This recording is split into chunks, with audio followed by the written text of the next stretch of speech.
आज हम माध्यस्थ अष्टक के ऊपर विचारणा करने जा रहे हैं। ज्ञानसार ग्रंथ के अंदर अनेक विध आत्मकल्याण को करने वाले, आत्मा की भावना को जगाने वाले ऐसे अष्टकों का वर्णन महोपाध्याय श्री यशोविजय जी महाराजा ने किया है। और उसके अंदर एक महत्वपूर्ण जो अष्टक रहा हुआ है, जिस अष्टक का नाम है माध्यस्थ्य। माध्यस्थ्य शब्द देखते हुए लगता है कैसी भी परिस्थिति रहे और उस परिस्थिति के अंदर मध्यस्थ बनकर रहना। यहाँ की भी बातें सुनी, वहां की भी बातें सुनी, और दोनों पक्ष की बातें सुनने के बाद में वहां पर साक्षी भाव से रहना, उसका नाम है माध्यस्थ भाव। बालक होता है, वो बालक चंचल होता है, वह दूसरों के ऊपर कंकर डालता ही रहता है। चंचलता के कारण उसको सुख की अनुभूति दूसरों के ऊपर कंकर डालने में उससे मिलती है। लेकिन युवान मनुष्य जो होता है वो इस प्रकार की चेष्टा करता नहीं। युवान मनुष्य जो होता है वो समझदार होता है। समझदार होने के कारण किसी के ऊपर कंकर डालने की चेष्टा वो करता नहीं। छोटा बालक कंकर डालता है, समझदार व्यक्ति कंकर डालता नहीं है। हम भी जब बचपन के अंदर पर्युषण महापर्व के दिनों के अंदर संवत्सरी का प्रतिक्रमण करने के लिए जाते थे, और वो प्रतिक्रमण करते करते जब अंधेरा हो जाता था, इतने सारे छोटे छोटे कंकर लेकर जाते थे। जैसे ही अंधेरा हुआ, एक के बाद एक कंकर फेंकना शुरू करते थे। अब उस घटनाओं का स्मरण करते हैं तो लगता है कि तूने कितने भारी कर्म वहां पर बांध लिए होंगे। लेकिन वो बचपना था, धर्म की समझ थी नहीं। धर्म की समझ तो नहीं थी, लेकिन साथ साथ में धर्म की रुचि भी नहीं थी। जैसे कि माँ बाप ने घर से आपको भगा दिया रहे, और वैसे वहां पर जाकर प्रतिक्रमण करने के लिए बैठते थे। प्रतिक्रमण करने के लिए बैठे तो सबसे पहला लक्ष्य ये प्रतिक्रमण कब पूरा होगा। दूसरा लक्ष्य ये प्रतिक्रमण के बाद में कितनी प्रभावना मिलेगी। तीसरा लक्ष्य ये प्रतिक्रमण करते करते भी अन्य को परेशान करते रहना। और ये बाल स्वभाव है, बाल स्वभाव की चेष्टाएं हैं। अपने भी बचपन को जब हम स्मरण में लाते हैं,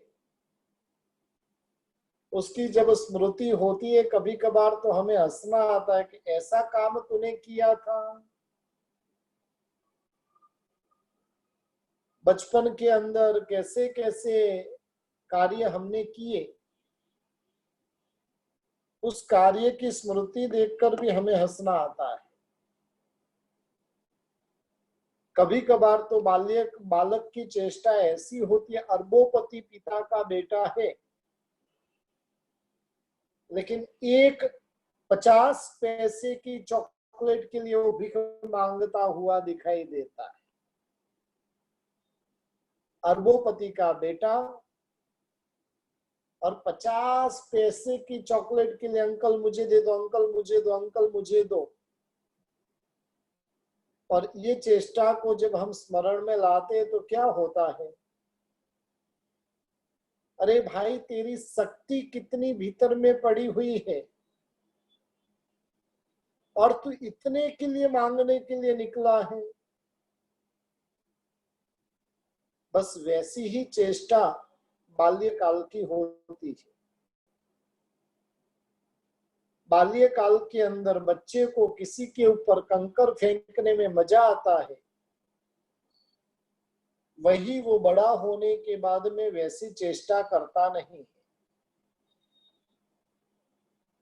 यहाँ पर महोपाध्याय जी महाराजा ज्ञानी और अज्ञानी के बीच का भेद बता रहे हैं। अज्ञानी व्यक्ति होता है वो पर पक्ष को दूषित करने के लिए,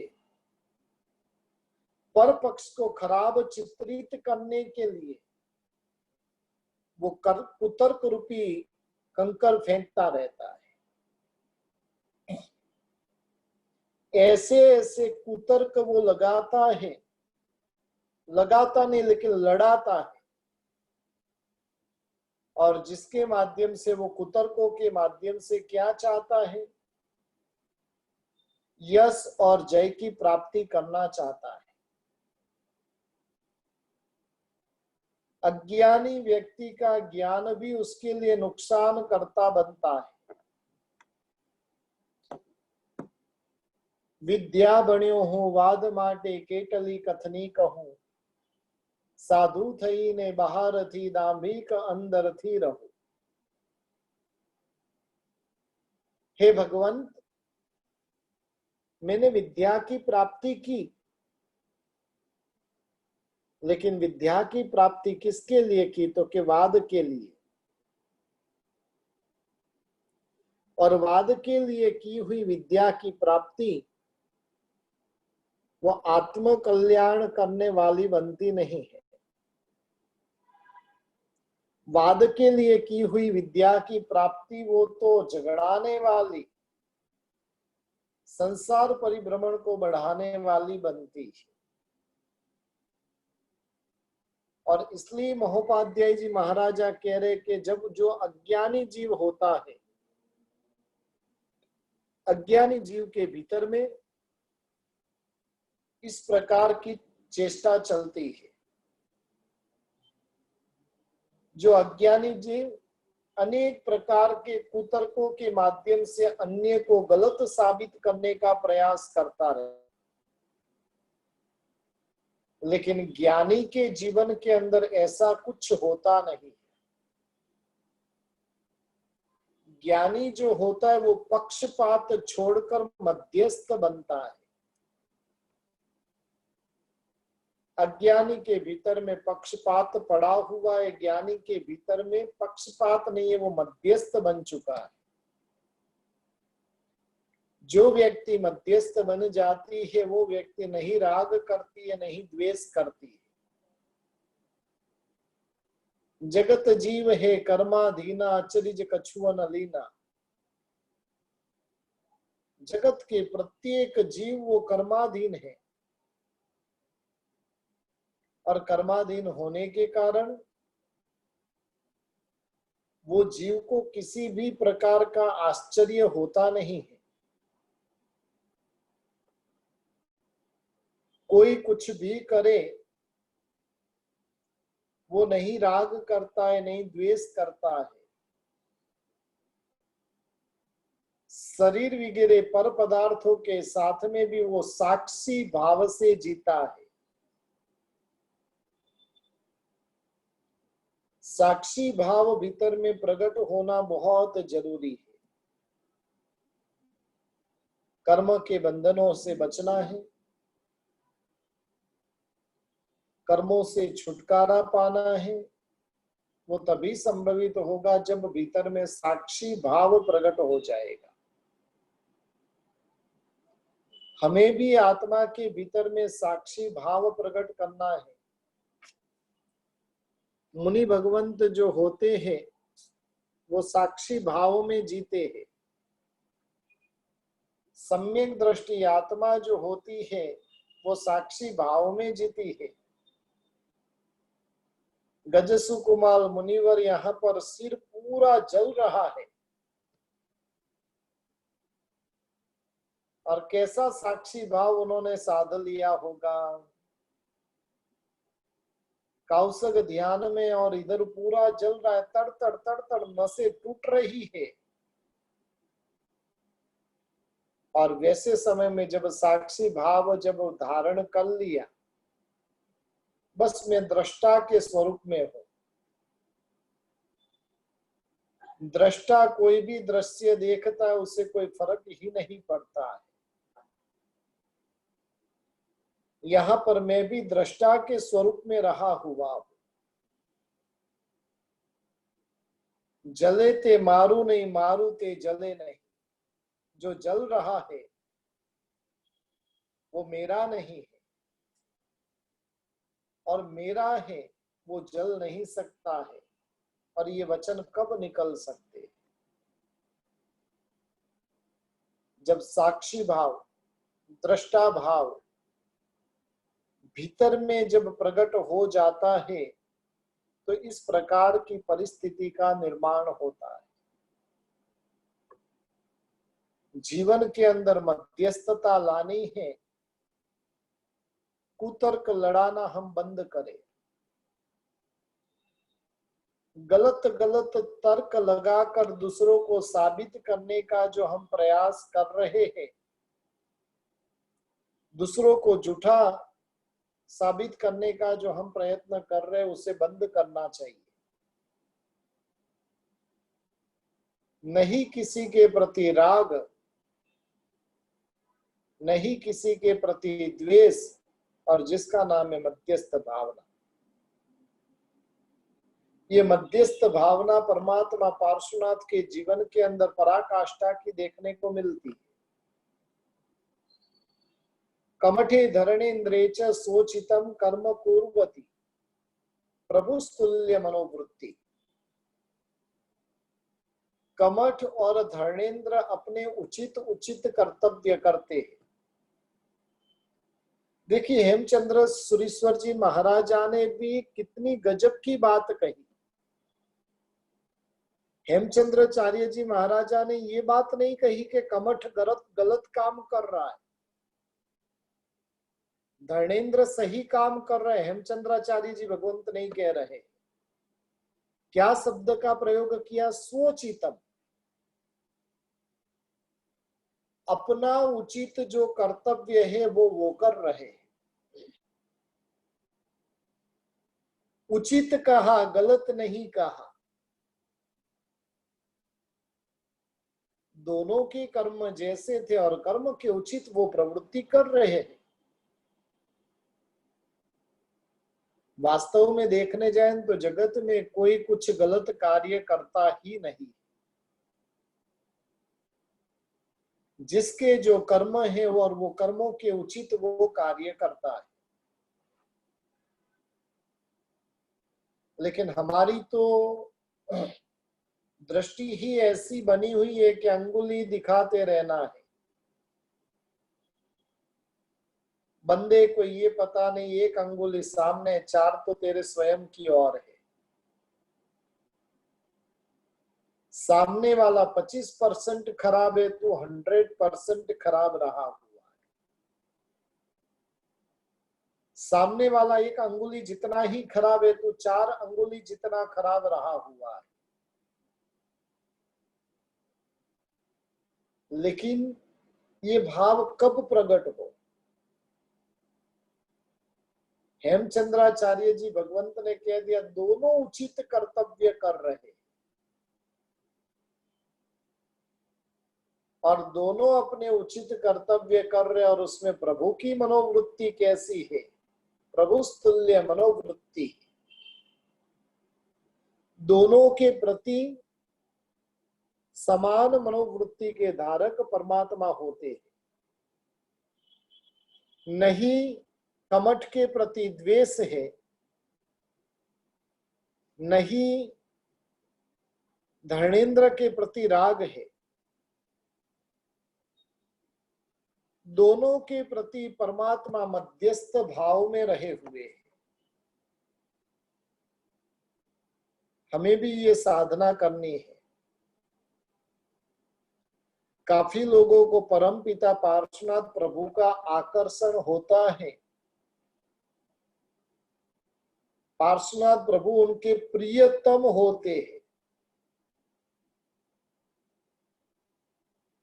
लगभग जैनों के अंदर देखने जाएंगे तो आपको 80% ऐसे लोग मिलेंगे कि जिनके आराध्य के स्वरूप में पार्श्वनाथ परमात्मा रहे हुए हैं। और जो पार्श्वनाथ प्रभु जिनके आराध्य के स्वरूप में रहे हुए, तो उनसे बात कहना चाहूंगा कि बस ये हेमचंद्राचार्य जी भगवंत की बात को हम स्वीकार कर लें। प्रभु की तुल्य मनोवृत्ति थी, समान मनोवृत्ति थी। बस हम भी किसी भी प्रकार की घटना कोई भी करके जाए, हम समान मनोवृत्ति वाले बन जाए। मध्यस्थ भाव में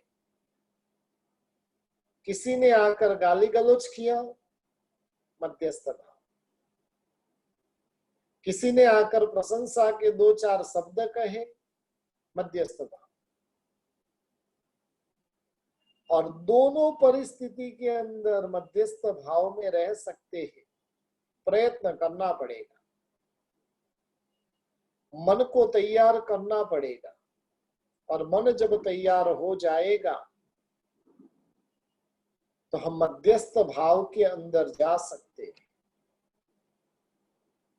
जैसे बंदर होता है ना, वो गाय की पूंछ को खींचता रहता है और खींचकर क्या करता है, गाय को भी अपनी ओर लेकर जाता है। उसी प्रकार से अज्ञानी व्यक्ति जो होता है, उसका मन भी कदाग्रह से युक्ति की, स्वयं की मान्यता को स्वयं की ओर खींचने का काम करता है। जैसे बंदर वो गाय को अपनी ओर खींचने का काम करते, वैसे अज्ञानी व्यक्ति होते, वो कदाग्रह के कारण, कदाग्रह बहुत भयंकर है। आग्रह है और आग्रह में भी कदाग्रह है। आग्रह राजा का होता है, आग्रह बच्चों का होता है, आग्रह स्त्री का होता है। तीनों के भीतर में आग्रह रहा हुआ है। आग्रह फिर भी इतना खराब नहीं है जितना खराब कदाग्रह रहा हुआ है। जिसके भीतर में गलत आग्रह पड़ा हुआ, उसका नाम है कदाग्रह। स्वयं जानता है मैंने पकड़ी हुई बात गलत है, और उस गलत बात को ही सिद्ध करने के लिए पूर्ण रूप से वो प्रयास करता रहे। सही को गलत सिद्ध करने का और गलत को सही सिद्ध करने का जो आग्रह होता है, जिसका नाम है कदाग्रह।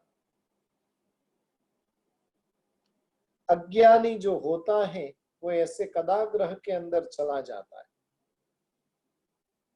पहले नंबर में अज्ञानी कुतर्क लड़ाता रहता है। दूसरे नंबर में अज्ञानी वो कदाग्रह के अंदर चला जाता है। जिसके भीतर में माध्यस्थ वृत्ति प्रकट हो जाती है, वो माध्यस्थ वृत्ति वाला किसी को गलत कहता नहीं है, सब सही है। चोर भी सही है, साहूकार भी सही है, नॉनवेज खाने वाला भी सही है, तो शाकाहारी भी सही है। और ये सोच माध्यस्थ भाव में जो रहता है, उसको किसी के प्रति का दुर्भाव नहीं होता है। 7 नए हैं और सातों 7 नए अपनी मान्यता में सही रहे हुए हैं। सातों 7 नए। थोड़े दिन पहले कुछ व्हाट्सएप में वीडियो आया था। एक व्यक्ति और जिसके घर में एक छोटी सी बच्ची होती है काम करने के लिए, और वो छोटी सी बच्ची सफाई करते करते वहां पर ड्रॉअर में से वो पर्स निकालती है, पर्स में से कुछ रुपये निकाल कर अपने पॉकेट में डाल देती।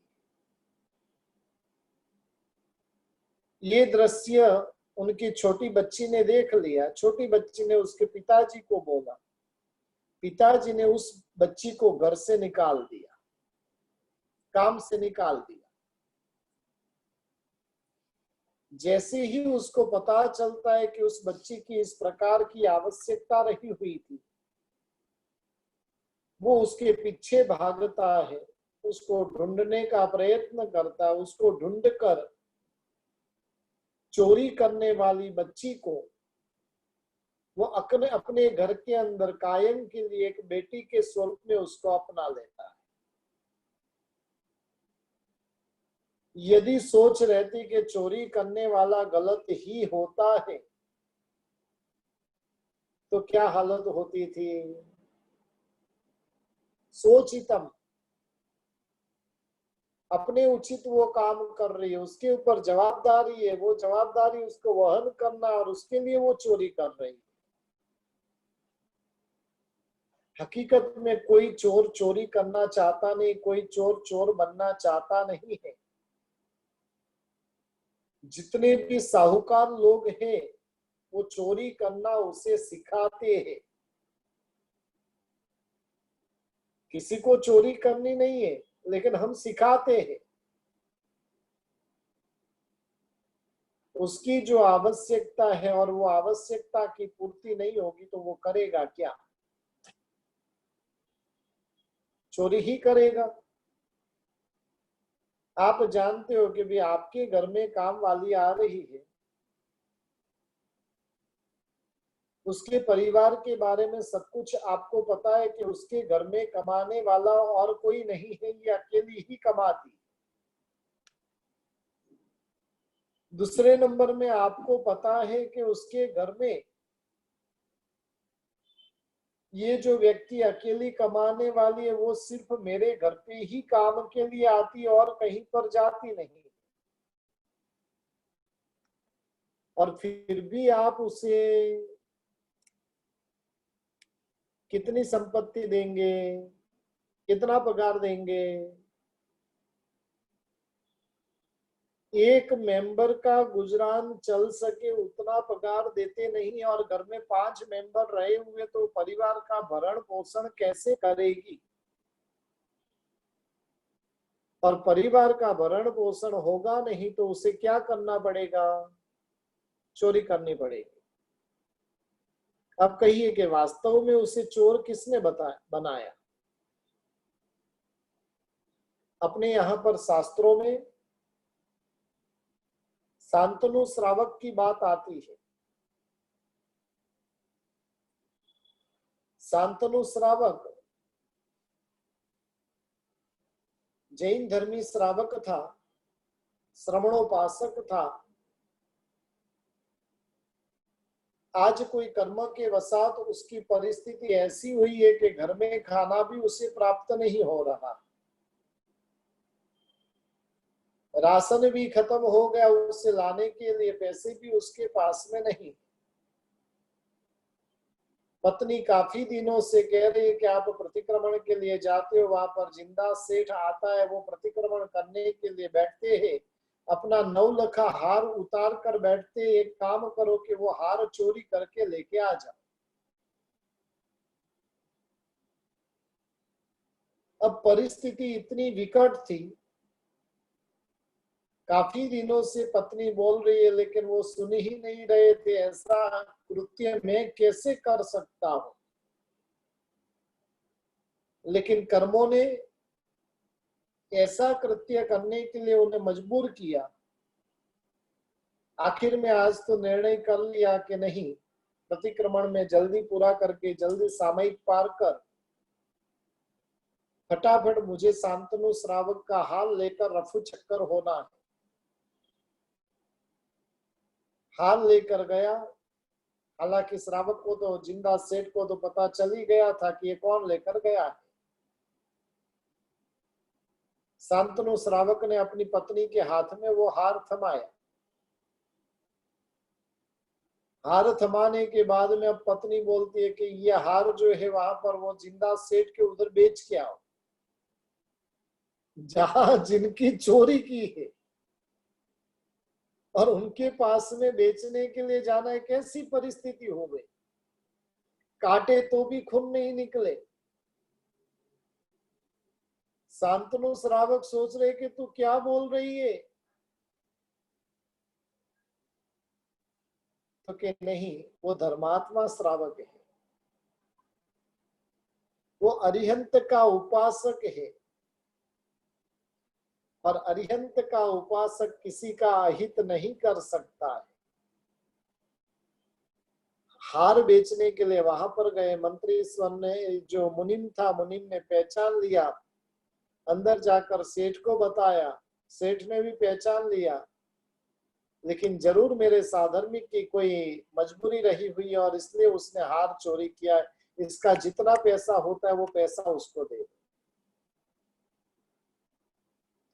हार रख लिया, उतना पैसा दे दिया। पैसा देने के बाद में गुरु भगवंत के पास में वो श्रावक सेठ जाता है और गुरु भगवंत से प्रायश्चित मांगता है। गुरुदेव, मुझे प्रायश्चित दो, मेरे कारण एक श्रावक को चोरी करनी पड़ी। सोचितम कर्म कुर्वती, ये जिन शासन है, अपने अपने उचित कर्तव्य सब कर रहा है। शांतनु ने चोरी की और हमारे जैसे रहते तो क्या करते थे, व्हाट्सएप में मैसेज पास करते थे, इसने मेरी चोरी कर दी, धर्मात्मा बनने का ढोंग कर रहा है, रोज आके दादा की पूजा करता है, रोज प्रतिक्रमण करता है, रोज व्याख्यान में आकर बैठ जाता है, लंबा तिलक करता है ना। उसको खराब चित्रित करने का काम करते हम। जिंदा सेठ ने ऐसा कुछ भी नहीं किया, क्योंकि वो जानते थे जिंदा सेठ के भीतर में मध्यस्थ भाव प्रकट हो चुका था, और जिस कारण से गलती उन्हें जिंदा शांतनु श्रावक की नहीं लगी है, लेकिन गलती उन्हें स्वयं की लगी है कि मेरी गलती है, मैंने ध्यान नहीं रखा, इसलिए उसको चोरी करनी पड़ी। यदि अपने आश्रित, अपने आसपास के जो लोग हैं, उनका बराबर से हम ध्यान रखें तो कभी उन्हें चोरी करने की नौबत आए, कभी भी नहीं आएगी। बस ये माध्यस्थ भाव है, सब सही है। जितनी भी बातें, जो जो अपनी अपनी बातें रख रहे हैं, सब सही है, कोई गलत नहीं है, और ये माध्यस्थ भाव होता है। अपना जो दर्शन है ना, वो अनेकांतवाद दर्शन है, स्यादवाद दर्शन है। जैन दर्शन का दूसरा नाम जो शास्त्रों में बताया वो अनेकांतवाद दर्शन बताया, स्यादवाद दर्शन बताया। और ये स्यादवाद रहा हुआ है। स्यादवाद के अंदर कोई किसी को गलत कहता नहीं है, बस उसको इतनी बात करते हैं, इस एंगल से तुम सही हो, दूसरे को कहेंगे इस दृष्टिकोण से, इस एंगल से तुम सही हो। तीसरे को भी कहेंगे भाई तुम्हारी भी बात सही है, लेकिन इस तरीके से तुम्हारी बात सही है। और 6 मेंबर रहेंगे तो 6 के 6 मेंबर को सही साबित करने का काम जैन दर्शन करता है। अनेकांतवाद को समझने के लिए शास्त्रों में हाथी का दृष्टांत दिया है। हाथी और 6 अंध, 6 अंध हाथी को पकड़कर खड़े हैं। किसी ने पांव को पकड़ा है, किसी ने पूंछ को पकड़ा है, किसी ने सूंड को पकड़ा है, किसी ने कान को पकड़ा है, किसी ने पेट को पकड़ा है, किसी ने दांत को पकड़ा है। सब अलग अलग अंगों को पकड़कर खड़े हैं। और जो स्याद्वाद दर्शन है वो कहते भाई तुम सब सही हो। वो कहते भाई हाथी को पकड़कर तुम अलग अलग खड़े हो, पांव को पकड़कर खड़ा है, और उससे पूछा जाए भाई हाथी कैसा है, हाथी तो खंबे जैसा है। हाँ भाई तुम सही हो। पूंछ को पकड़कर खड़ा, उसको पूछा जाए भाई हाथी कैसा है, कि हाथी तो झाड़ू जैसा है। हाँ भाई तुम भी सही हो। कोई गलत नहीं, लेकिन एक दृष्टिकोण से जब तुम जकार पूर्वक, जब तुम ही के साथ में बात करोगे तो तुम गलत हो जाओगे। ही और भी में बहुत बड़ा अंतर है।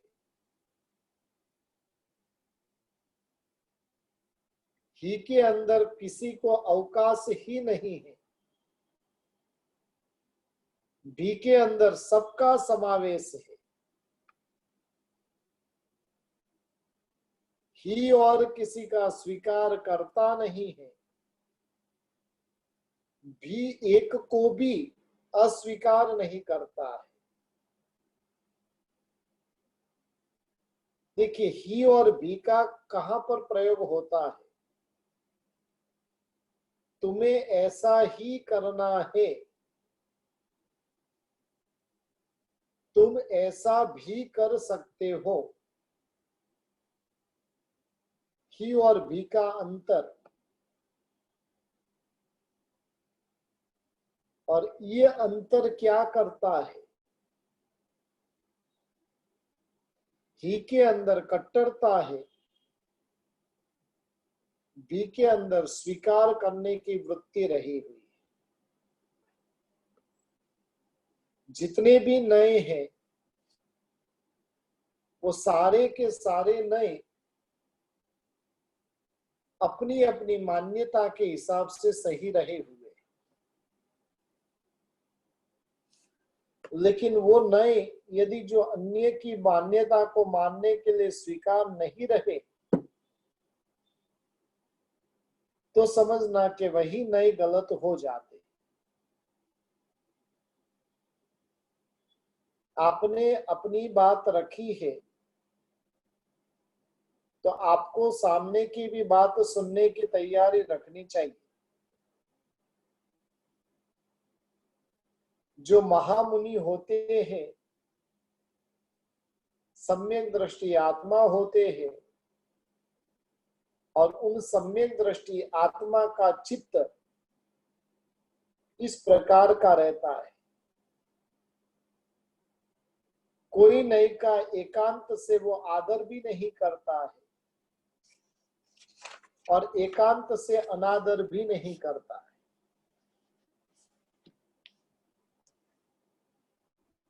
अपन बोलते हैं ना कि भाई कोई भी चीज को एकांत से ग्रहण नहीं करना, अनेकांत से। एकांत के अंदर पक्षपात रहेगा, अनेकांत के अंदर कोई पक्षपात नहीं। सत्य है, उस सत्यता का स्वीकार वो अनेकांत है। असत्य है, गलत है, लेकिन मेरा है और इसलिए सही है, ऐसा स्वीकार वो कैसा है? पक्षपात के साथ का है। इसलिए पक्षपात किए बिना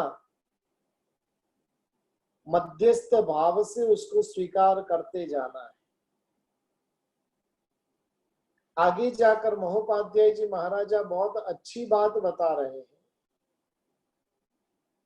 जगत के जितने भी जीव है वो कर्मों के अधीन है।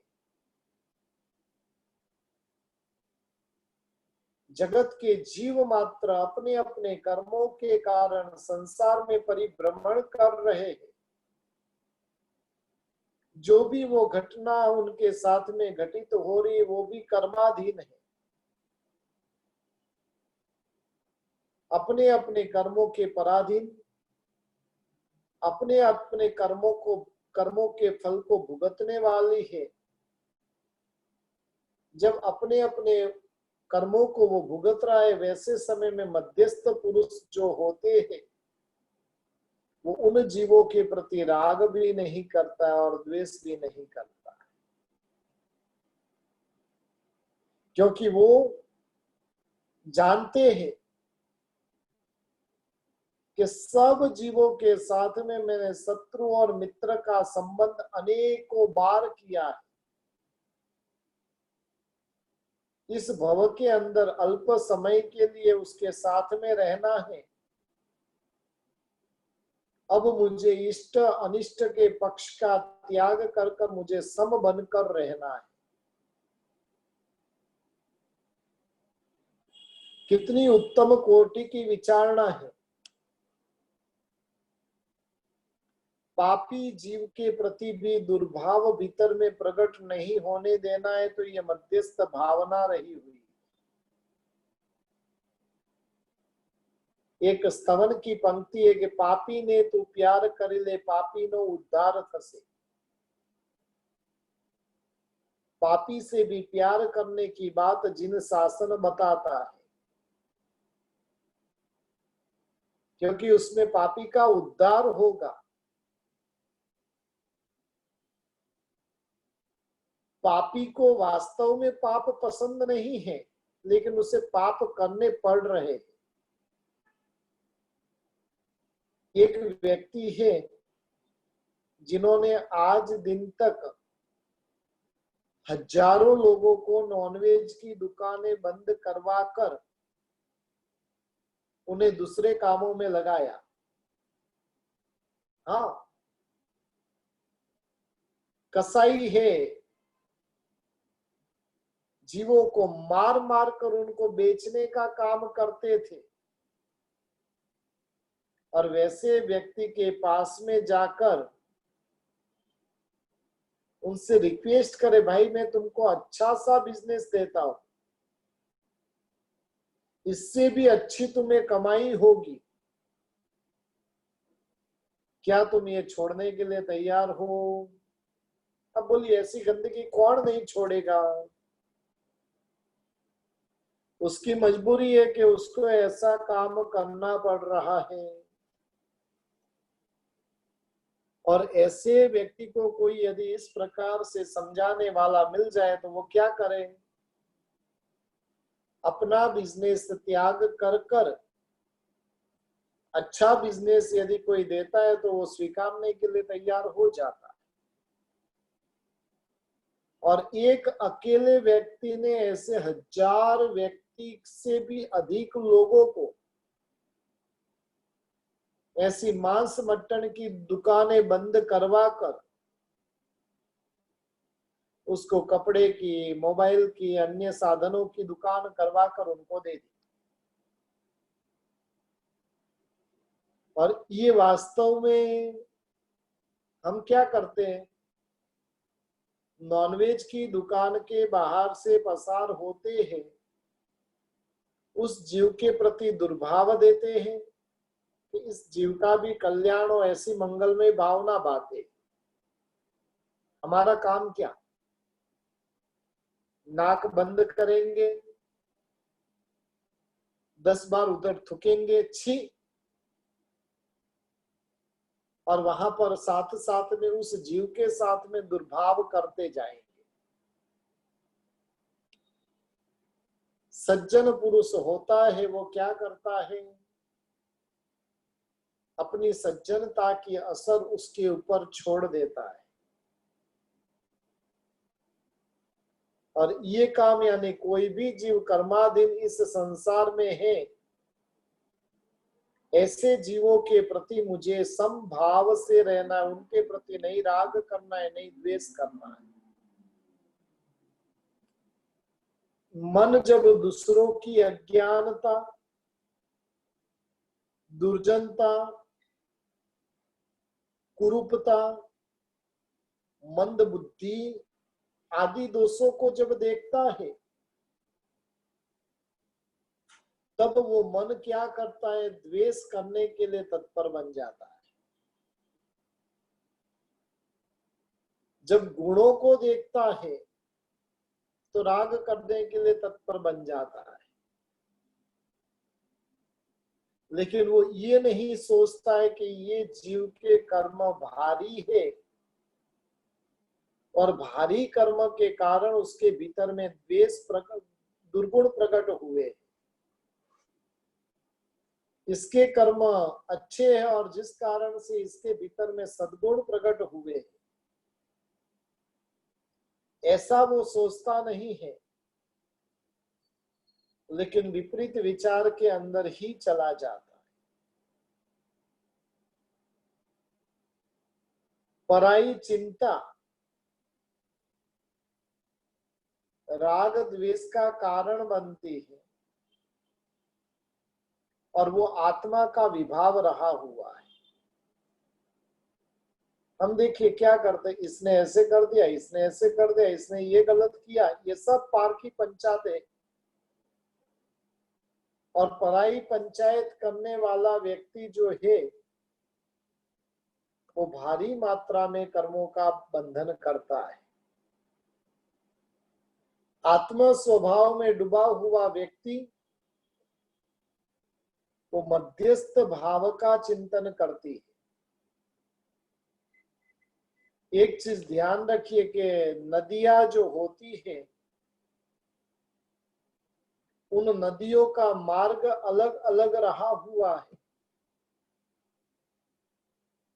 लेकिन आखिर में सारी की सारी नदियां जाकर समुद्र में मिलती है। उसी प्रकार से मध्यस्थ जीव जो होता है वो सोचता है कि भी ये भी मोक्ष के मार्ग में है, ये भी मोक्ष के मार्ग में है, ये भी सही है, ये भी सही है। और इस प्रकार की जो बुद्धि होती है उसका नाम है मध्यस्थ भाव। जिसको शास्त्र हमारे हैं और इसलिए राग से शास्त्रों को मानता है, दूसरे शास्त्र अन्य धर्म के और इसलिए उसको द्वेष की बुद्धि से देखता है, तो मध्यस्थ भाव नहीं। अपने शास्त्रों को राग की बुद्धि से, अन्य के शास्त्रों को द्वेष की बुद्धि से देखना वो मध्यस्थ भाव नहीं है। जो शास्त्र वस्तु का सच्चा स्वरूप बताने वाला है उन शास्त्रों को हम मानते हैं, और जो शास्त्र गलत स्वरूप को बताने वाला उन शास्त्रों को हम मानते नहीं। जिसमें भी वो सच्चाई है वो सच्चाई मेरी है, जिसमें सच्चाई नहीं है वो सच्चाई हमारी नहीं है। और इस प्रकार की बुद्धि जिसके भीतर में रहती है, जहां पर भी सच्चा है वो स्वीकारने के लिए तैयार रहेगा। सच्चाई दुश्मन की भी रहेगी तो उसे स्वीकार्य होगी, और बुराई स्वयं की भी रहेगी तो उसे स्वीकार्य नहीं होगी। और इस प्रकार के भाव में जो रहता है वो मध्यस्थ भाव में है। संसार की प्रत्येक घटना के अंदर हमें मध्यस्थ भाव में जीना है। और मध्यस्थ भाव कैसे लाया जाए? कर्म विज्ञान का चिंतन करें, 7 नयों का चिंतन करें, अनेकांतवाद का चिंतन करें, और ये सारे के सारे चिंतन हमें मध्यस्थ बनाकर रख सकते हैं।